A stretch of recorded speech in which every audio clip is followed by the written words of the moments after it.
every brother was caught in the crossfire. Was caught in the crossfire.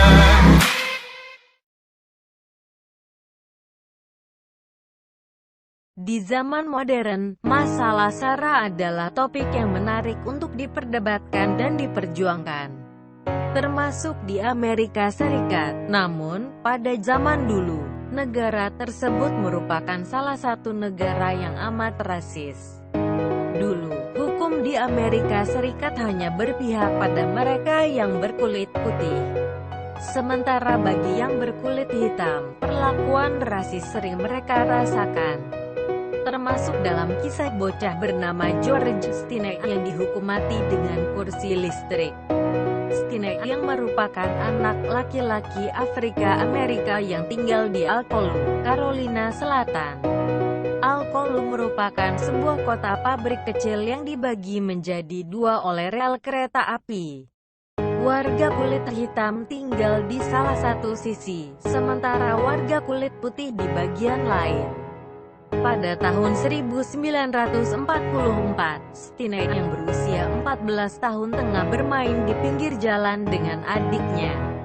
Ketika itu, dua bocah perempuan kulit putih, Betty Juni Binnicker dan Mary Emma Thames, lewat dan menanyakan pada Stinney di mana mereka dapat menemukan bunga maypops.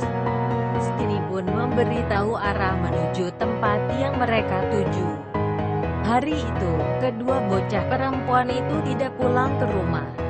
Esoknya, mayat mereka ditemukan di selokan berlumpur di sisi kota tempat warga kulit hitam tinggal. Keduanya menderita luka kepala yang parah. Tidak butuh waktu lama, kecurigaan polisi mengarah pada Stinney dan temannya. Beberapa jam kemudian, teman Stinney dibebaskan sementara interogasi terhadap anak laki-laki itu diteruskan dalam waktu 1 jam. Deputi kepolisian mengumumkan bahwa Stinney mengakui kejahatan tersebut. Menurut polisi, Stinney mengaku ingin berhubungan badan dengan Betty. Tapi ia juga tak ingin Mary pergi. Stinney pun membunuh kedua gadis yang melawan ajakannya itu. Ia memukul kedua anak perempuan berkulit putih itu dengan balok dan membuangnya di selokan. Sehari setelah diinterogasi, Stinney didakwa dengan pembunuhan tingkat pertama berdasarkan pengakuan yang diriwayatkan oleh deputi. Hingga persidangan, ia tak diperbolehkan melihat orang tuanya. Pada tanggal 24 April tahun 1944, sidang berlangsung di Clarendon County Courthouse. Ada lebih dari 1.000 orang yang mengikuti persidangan. Tapi tak satu pun yang berkulit hitam diizinkan masuk, termasuk keluarga Stinney. Hanya butuh waktu 1 hari, semua juri berkulit putih sepakat memberi vonis bersalah Stinney. Pada saat itu, hukum di Carolina menyatakan siapapun yang berusia di atas 14 tahun adalah orang dewasa. Stinney pun dianggap sebagai orang dewasa dan dijatuhi hukuman mati di kursi listrik. Padahal, tidak ada bukti fisik yang mengaitkan Stinney dengan pembunuhan tersebut. Pada tanggal 16 Juni tahun 1944, Stinney melangkah ke ruang eksekusi. Karena tubuhnya yang kecil, ia mesti duduk di atas Alkitab agar kursi listrik bisa pas di tubuhnya. Ia pun menjadi orang termuda yang dieksekusi di AS pada abad ke-20.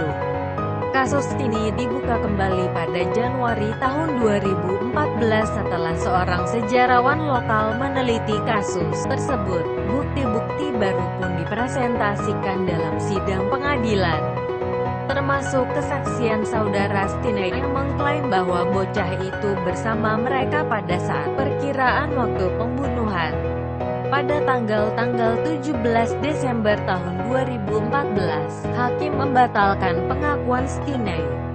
Hakim juga mengatakan bahwa pengadilan Carolina Selatan telah gagal memberikan keputusan yang adil pada tahun 1944.